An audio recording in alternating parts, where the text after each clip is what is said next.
Hi, நான் உங்க கிருத்திகா. இன்னைக்கு நம்ம என்ன பார்க்க போறோம்னா மாயாஜாலமான காசோலை. மாயாஜாலமான காசோலை பத்தி தான் நம்ம இன்னைக்கு பார்க்க போறோம். ஓகேங்களா? இது வரைக்கும் நம்ம என்ன பார்த்தோம்னா, உங்களுக்கு காசு வருது, உங்ககிட்ட பணம் வருது அப்படின்னா ஒரு ஒரு முறையும் நன்றி உணர்வோட இருங்க அப்படின்னு சொல்லிட்டு பார்த்தோம் இல்லையா? இப்போ நீங்க என்ன பண்ணிருப்பீங்கன்னா, இவ்வளவு நாள் கிராட்டிடியூட் ப்ராக்டிஸ் பண்ணிருக்கீங்க அப்படின்னா, நன்றி உணர்வுன்றத நீங்க இத்தனை நாள் பிராக்டிஸ் பண்ணியிருக்கீங்கன்னா, நீங்க என்ன பண்ணியிருப்பீங்கன்னா, ஒரு ஒரு முறை உங்களுக்கு பணம் ஏதோ ஒரு மூலியமா வந்திருக்கும். அதெல்லாம் வந்து நீங்க கிராட்டிடியூடோட இருந்திருப்பீங்க. உங்ககிட்ட ரூ. 1 கிடைச்சாலும் அதுக்காக ஒரு கிராட்டிடியூட் காட்டியிருப்பீங்க. நன்றி உணர்வோட இருந்திருப்பீங்க. இல்லையா? அப்போ நம்ம என்ன தப்பு பண்றோம் அப்படின்னா, நீங்க இவ்ளோ பண்ணியும் உங்களுக்கு சம்டைம்ஸ் கொஞ்சம் பொறுமையா உங்களுக்கு வருது அப்படின்னா, நம்ம என்ன தப்பு பண்ணியிருக்கோம் அப்படின்றத நம்ம கவனிக்கணும். ஓகேங்களா? நம்ம வந்து எப்பயுமே என்ன பண்ணுவோம்னா, வர காசு மட்டும் தான் நம்ம நன்றி உணர்வோட இருக்கும். நம்ம கிட்ட இருக்க காசே அதிகமா ஆகுறத நம்மளே கவனிக்க மாட்டோம். அது எப்படின்னு பாத்தீங்கன்னா, இப்போ நீங்க ஒரு ஹோட்டலுக்கு போறீங்க. அந்த ஹோட்டலுக்கு ஒரு கும்பலா ஒரு ஃபேமிலி மெம்பர்ஸோ இல்ல ஃப்ரெண்ட்ஸோ யார் கூடயும் நீங்க போறீங்க. அந்த டைம்ல உங்களோட சாப்பாட்டோட காச இன்னொருத்தவங்க பே பண்ற மாதிரி இருக்கும். இன்னொருத்தவங்க பணம் கட்டுற மாதிரி இருக்கும் இல்லையா? அப்போ அந்த டைம்ல உங்க காசு உங்ககிட்ட இருக்க காசுக்கு நீங்க நன்றி சொல்லணும். இந்த காசு என் கூடவே இருக்கு அப்படின்ற மாதிரி நீங்க நன்றி உணர்வோட இருக்கணும். அந்த காசு உங்களை விட்டு வெளியில போல. அது மட்டும் இல்லாம அந்த காசு உங்களுக்கு அதிகமா ஆகுது இல்லையா? இப்போ நீங்க பணம் கட்டியிருந்தீங்கன்னா அந்த காசு கம்மியா இருக்கும் இல்லையா? அப்போ அந்த காசு உங்களை விட்டு போலன்னும் போது அப்போ உங்ககிட்ட அது அதிகமா தான் இருக்கு இல்லையா? சோ இத மாதிரி நீங்க ஒரு ஒரு முறையும் இப்போ நீங்க ஒரு ஸ்கூல் படிக்கிற பசங்களா இருக்கீங்க அப்படின்னா, ஃபீஸ் வந்து உங்களால கட்ட முடியாது. உங்க அப்பா அம்மாவோ இல்ல கார்டியன் யாரோ ஒருத்தவங்க கட்டுறாங்கன்னு வச்சுக்கோங்க. அப்போ உங்களுக்கான பணத்த அவங்க கட்டும்போது, நீங்க அந்த பணத்துக்கும் நீங்க நன்றி உணர்வோட இருக்கணும். இந்த பணம் என்கிட்ட இருக்கிறதுனால தான், இந்த பணம் எனக்கு யுனிவர்ஸ் குடுத்ததுனால தான் நான் வந்து இன்னைக்கு படிக்கிறேன் அப்படின்ற நன்றி உணர்வோட இருக்கணும். நீங்க அத யுனிவர்ஸ்னும் சொல்லலாம், இல்ல கடவுள்னு சொல்லலாம். உங்களோட இஷ்டம் தான். நீங்க என்ன வச்சு கும்பிடுறீங்களோ, எத நினைச்சு நீங்க கும்பிடுறீங்களோ, அத வந்து நீங்க நினைச்சு நீங்க இது பண்ணலாம். இப்போ தமிழ்நாட்டுல பாத்தீங்கன்னா, உங்களுக்கு லாட்டரி சீட்லாம் கிடையாது இல்லையா? இதுவே கேரளால இருந்தும் நிறைய பேர் எனக்கு மெசேஜ் பண்ணியிருக்கீங்க. இப்போ கேரளா அந்த மாதிரி சைட்லலாம் பாத்தீங்கன்னா, லாட்டரி சீட்லாமும் இருக்கும். உங்களுக்கே தெரியாம அது வந்து நமக்கு விழுமா, விழாதாலும் தெரியாது. நீங்க வாங்குறீங்க இல்லையா? ரொம்ப சந்தோஷமா தானே வாங்குவீங்க. அந்த லாட்டரி சீட்ட கூட நீங்க வாங்கும்போது, நீங்க அந்த சீட்ட வாங்குறதுக்கு உங்களுக்கு பணம் இருக்கு இல்லையா? அந்த பணத்துக்கு நீங்க நன்றி சொல்லுங்க. அதே மாரி உங்களுக்கு வந்துட்டு இருக்க பணத்துக்கும், உங்ககிட்ட அந்த பணம் வந்துட்டு இருக்கு அப்படின்னு நினைச்சு நீங்க ஒரு நன்றி உணர்வோட இருங்க. இப்போ நீங்க நன்றி உணர்வோட இருக்கும்போது எப்படின்னா, நான் வந்து நன்றி உணர்வோட இருந்துட்டேன். எனக்கு இந்த பணம் வந்துரும் அப்படின்ற மாரி நீங்க நினைக்கக்கூடாது. ஒன்ஸ் நீங்க வந்து அந்த பணம் வந்துருச்சுன்னு நீங்க நம்பி ஒரு தயார் பண்றீங்கன்னா, அதுக்கப்புறம் அது வந்துருச்சுன்னு நினைச்சு நீங்க விட்டுடணுமே தவிர, திரும்ப திரும்ப நம்ம வந்து இத நினைச்சிருக்கோம். அதனால நமக்கு வந்துரும்.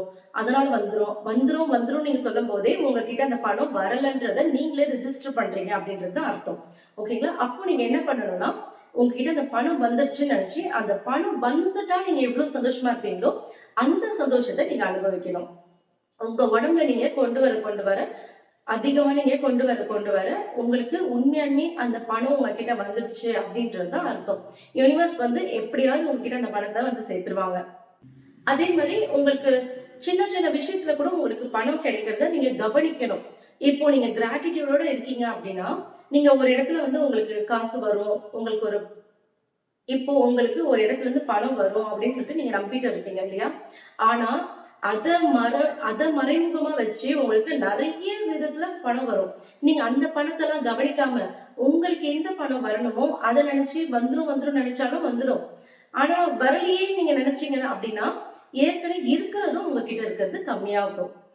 எப்பவுமே நீங்க உங்ககிட்ட எவ்வளவுக்கு எவ்வளவு பணம் இருக்கோ, உங்ககிட்ட இருக்க பணத்தையும் நீங்க நன்றி உணர்வோட இருங்க. வர பணம் அது தானா வரும். நீங்க எதையுமே தேடி போ வேண்டாம். உங்களுக்கு வரணும்னு இருக்க பணம் தானா வந்து சேரும். இப்போ நீங்க ஒரு கிஃப்ட்டோ ஏதோ உங்களுக்கு யாரோ குடுக்குறாங்க. அந்த அந்த பொருள நீங்க வாங்காம இன்னொருத்தவங்க உங்களுக்கு தராங்க இல்லையா? அப்போ அந்த பொருள் உங்களுக்கு கிடைச்சதுக்கும் நீங்க நன்றி சொல்லணும். அந்த பொருள உங்களுக்கு வந்து சேரணுன்றதுக்காக ஒருத்தவங்க போய் பணம் கட்டியிருக்காங்க இல்லையா? அந்த பணத்துக்கும் நீங்க நன்றி உணர்வோட இருக்கணும். உங்களுக்காக வாங்கி குடுத்தாங்க இல்லையா? அந்த பெர்சனுக்கும் நீங்க நன்றியோட இருக்கணும். யுனிவர்ஸ்க்கும் நீங்க நன்றியோட இருக்கணும். இத மாரி நீங்க ஒரு ஒரு விஷயத்துக்கும் இப்போ நீங்க ட்ரெயின்லயோ, பஸ்லயோ, இல்ல ஃப்ளைட்லயோ எதுல வேணா நீங்க போறீங்க. அப்போ டிக்கெட் எடுப்பீங்க இல்லையா?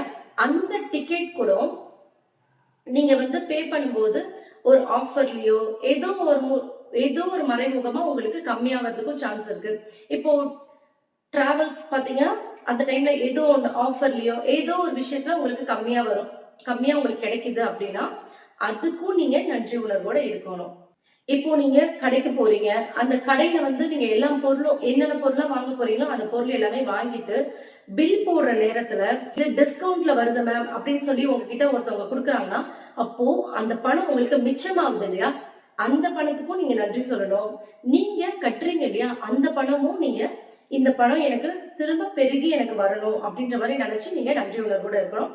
குடுக்குறவங்களுக்கும் நன்றியோட இந்த பணம் அவங்களுக்கும் நல்லபடியா நெறைய வரணும். நம்மளுக்கும் திரும்பி நல்லபடியா வந்துட்டு இருக்கு. பல மடங்கா வந்துட்டு இருக்கு அப்படின்னு நெனச்சு நீங்க கிராட்டிட்யூடோட இருக்கும்போது, உங்களுக்கு தானா எந்த வழியில உங்களுக்கு பணம் வருதுன்னே உங்களுக்கு தெரியாது. பல விதத்துல உங்களுக்கு பணம் வந்துட்டே இருக்கும். பணத்த பத்தி நீங்க எவ்வளவுக்கு எவ்வளவு நன்றி உணர்வோட இருக்க, நீங்க எவ்வளவு வேணாலும் பணத்த பத்தி நல்ல விதமா எவ்வளவு வேணாலும் நினைக்கலாம். அதுவே நீங்க உங்ககிட்ட இப்போ ஏதோ ஒரு பணம் உங்களுக்கு தேவைப்படுது. அந்த பணத்த நினைச்சு கவலைப்படாம, நீங்க உங்ககிட்ட இருக்க பணத்துக்கு நீங்க நன்றி சொல்லுங்க. எப்படியாவது அது என் கையில வந்து குடுத்துட்டு இருக்கீங்க, நன்றி அப்படின்றத யுனிவர்ஸ் நீங்க சொல்ல சொல்ல, திரும்ப திரும்ப உங்ககிட்ட இருக்க பணத்துக்கு நன்றி சொல்ல, உங்களுக்கு எந்த மூலியமாவது பணம் வந்துட்டே இருக்கும். நீங்க ரொம்ப நன்றி உணர்வோட எவ்வளவுக்கு எவ்வளவு இருக்கீங்களோ, அவ்வளவுக்கு அவ்வளவு உங்களுக்கு அந்த பணம் திரும்பி வரும். இதுவே நீங்க நன்றி உணர்வு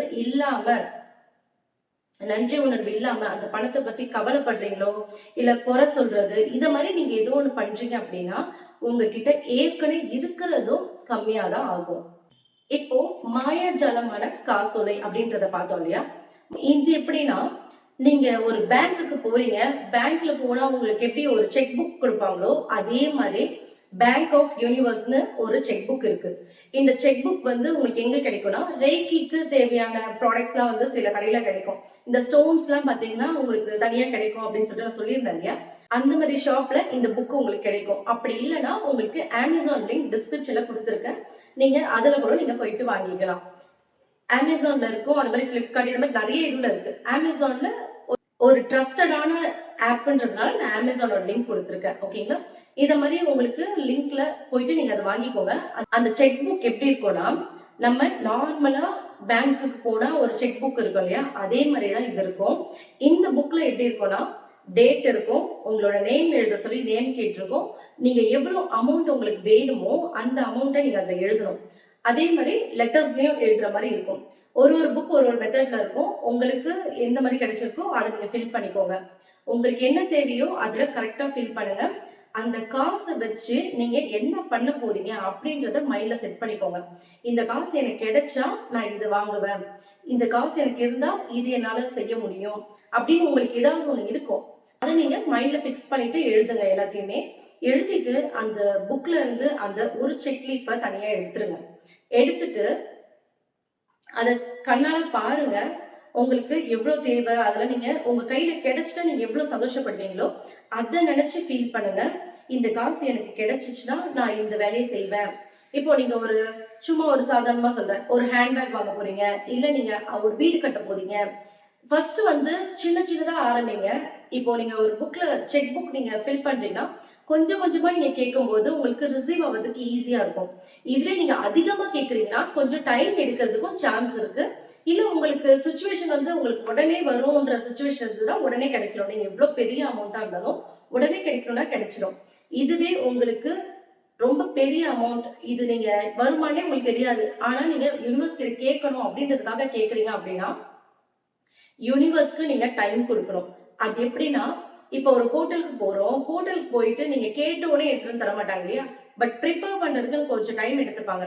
அந்த பிரிப்பரேஷன் டைம நீங்க யுனிவர்ஸ்க்கும் குடுக்கணும்.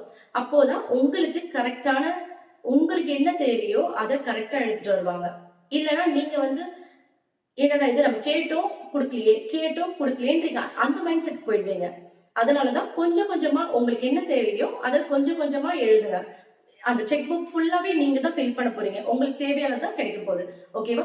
அதனால ஃபர்ஸ்ட் ஸ்லிப்ல நீங்க எழுதும்போது மினிமம் அமௌண்ட் உங்களுக்கு என்ன தேவையோ அதை எழுதுங்க. அதை எழுதிட்டு கையில வச்சுக்கோங்க. வச்சுட்டு யூனிவர்ஸ் கிட்ட இந்த பணம் என் கையில இருந்தா நான் பண்ணுவேன், இதை நான் வாங்குவேன், இதுக்காக நான் செலவு பண்ணுவேன் அப்படின்னு ஏதாவது இருக்கும் இல்லையா, அதை நீங்க சொல்லிட்டு யூனிவர்ஸ்க்கு நீங்க எனக்கு கொடுத்ததுக்காக நன்றி, கொடுத்ததுக்காக நன்றின்னு சொல்லிட்டு உங்களுக்கு கிடைச்சிட்ட மாதிரி நீங்க ஃபீலும் பண்ணணும்.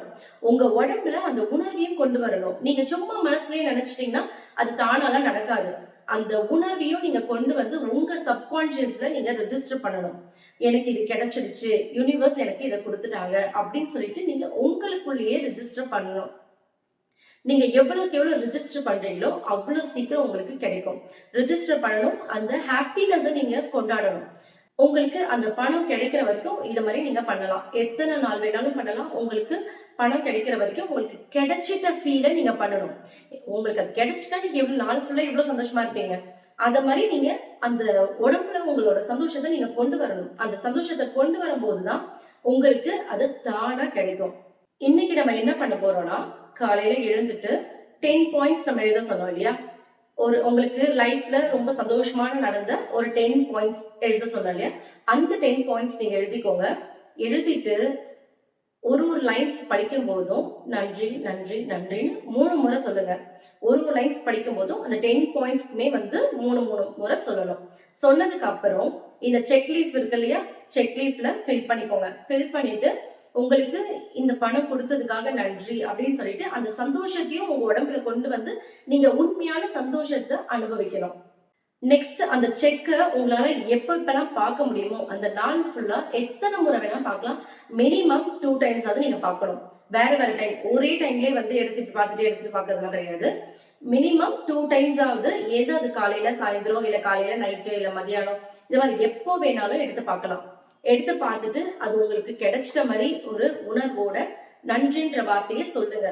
அதே மாதிரி நெக்ஸ்ட் என்ன பண்ண போறீங்கன்னா, அன்னைக்கு நைட்டு நீங்க அடிக்கடி பாக்குற இடத்துல அந்த செக்க வைங்க. அதுக்கப்புறம் அந்த பணம் உங்களுக்கு கிடைச்சதுக்கு அப்புறம் நீங்க யூனிவர்ஸ்க்கு தேங்க்ஸ் சொல்லிட்டு இன்னொரு செக் எடுத்து அதே மாதிரி உங்களுக்கு எவ்வளவு பணம் வேணும் அப்படின்றத நீங்க எழுதிட்டு நெக்ஸ்ட் இதுக்கு நீங்க ப்ராசஸ் ஆரம்பிக்கலாம். நெக்ஸ்ட் அதை விட அதிகமா நீங்க கேட்கறதா இருந்தாலும் கேட்கலாம், இல்ல அதே பணம் கேட்கறதா இருந்தாலும் கேட்கலாம். அந்த பணத்தை வச்சு நீங்க என்ன பண்ண போறீங்க அப்படின்றத மெயினா நீங்க சொல்லணும். மெயினா மனசுக்குள்ள நினைக்கணும். அந்த பொருளை நீங்க வாங்கிட்ட மாதிரி நினைக்கணும். நீங்க எதுக்காக கேட்குறீங்களோ அந்த விஷயம் நடந்துட்ட மாதிரி நினைச்சு எனக்கு கிடைச்சிருச்சு, நன்றி நன்றி நன்றி, எனக்கு கொடுத்ததுக்காக நன்றி அப்படின்றத நீங்க சொல்லுங்க. நெக்ஸ்ட் நம்ம நைட்டு படுக்கும்போது மேஜிக்கல் ஸ்டோன் சொன்னேன் இல்லையா, அந்த மேஜிக்கல் ஸ்டோன் எடுத்துக்கோங்க. எடுத்துட்டு இன்னைக்கு நாள் ஃபுல்லா உங்களுக்கு என்னெல்லாம் நல்லது நடந்ததோ அந்த எல்லா விஷயத்தையும் நினைச்சு ஒன்னொன்னுக்கும் நன்றி நன்றி நன்றி அப்படின்னு சொல்லுங்க. மெடிடேஷன் பண்ணிட்டு படுங்க. மெடிடேஷன் பண்ணிட்டு நீங்க படுக்கும்போது ரொம்ப ஹாப்பியா இருக்கும். மைண்ட் ரொம்ப லேஸா இருக்கும். உங்களுக்கு ஏதாவது நடந்திருந்தாலும் மைண்ட் ரொம்ப லேஸ் ஆயிடும். நீங்க மறுநாள் எழுந்தும் போது அந்த நாள் ரொம்ப ஃப்ரெஷ்ஷா இருக்கும். நாள் ஃபுல்லா எல்லாமே ரொம்ப ஹாப்பியாவே நடந்துட்டு இருக்கும். இதுவே நீங்க நைட்டு உங்களுக்கு ஸ்ட்ரெஸ்ஸோட தூங்குறீங்க அப்படின்னா மறுநாள் காலையில உங்களுக்கு சரியான முழிப்பு இருக்காது. அதுக்கப்புறம் அந்த நாள் ஃபுல்லா சின்ன சின்ன விஷயம் ஏதாவது கெட்டது நடக்கிறதுக்கும் வாய்ப்பு இருக்கு. அதனாலே நீங்க என்ன பண்ணணும்னா, முன்னாடி நாள் நைட்டே மெடிடேஷன் பண்ணிட்டு படுங்க. மெடிடேஷன் பண்ணிட்டு படுக்கும்போது மெடிடேஷன்ன்றது ரொம்ப டீப்பாலாம் போக தேவையில்ல. ஜஸ்ட் நீங்க உட்காந்துட்டு உங்க பிரீத்தை மட்டும் இன்ஹேல் எக்ஸேல், நீங்க மூச்சை இழுக்கிறதும் மூச்சை வெளியில விடுறதையும் கவனிங்க. நல்லா பிரீத் பண்ணிட்டு கொஞ்ச நேரம் ஹோல்ட் பண்ணுங்க. அதுக்கப்புறம் மறுபடியும் அந்த பிரீத்தை ரிலீஸ் பண்ணுங்க. உங்களுக்கு இது ரொம்ப ஃப்ரெஷ்ஷா இருக்கும். நீங்க தூங்கும்போது உங்களுக்கே ஒரு நல்ல எனர்ஜி கிடைக்கும். காலையில எழுந்தும் போதும் ரொம்ப ஃப்ரெஷ்ஷா இருக்கும். நீங்க எந்த டைம் எழுதணும்னு நைட்டு நீங்க நினைச்சிட்டு படுக்கிறீங்களோ காலையில அந்த டைம் உங்களால எழுத முடியும். அதுக்கப்புறம் நாள் ஃபுல்லாவும் ரொம்ப ஹாப்பியான விஷயமே நடந்துட்டு இருக்கும். நீங்க கிராட்டிடியூட் எவ்வளவுக்கு எவ்வளவு ப்ராக்டிஸ் பண்றீங்களோ அவ்வளவுக்கு அவ்வளவு உங்க லைஃப்லயே மேஜிக் நடந்துட்டே இருக்கும். தானா உங்களுக்கு மேஜிக் எப்படிதான் நடக்குதுன்னே தெரியாது. உங்களுக்கே ரொம்ப சர்ப்ரைஸா இருக்கும். தானா அவ்வளவு விஷயம் நடக்குது அப்படின்னு சொல்லிட்டு. இந்த வீடியோல உங்களுக்கு ஏதாவது டவுட் இருந்துச்சுன்னா கீழே கமெண்ட் பண்ணுங்க. வீடியோ மறக்காம சப்ஸ்கிரைப் பண்ணிட்டு பாருங்க. உங்களுக்கு யூனிவர்ஸ் மேல நம்பிக்கை இருந்தா யூனிவர்ஸ் அப்படின்னு சொல்லிட்டு கீழே கமெண்ட் பண்ணுங்க. உங்க ஃப்ரெண்ட்ஸ்க்கும் ஃபேமிலி மெம்பர்ஸ்க்கும் ஷேர் பண்ணிக்கோங்க. தேங்க்ஸ் ஃபார் வாட்சிங்.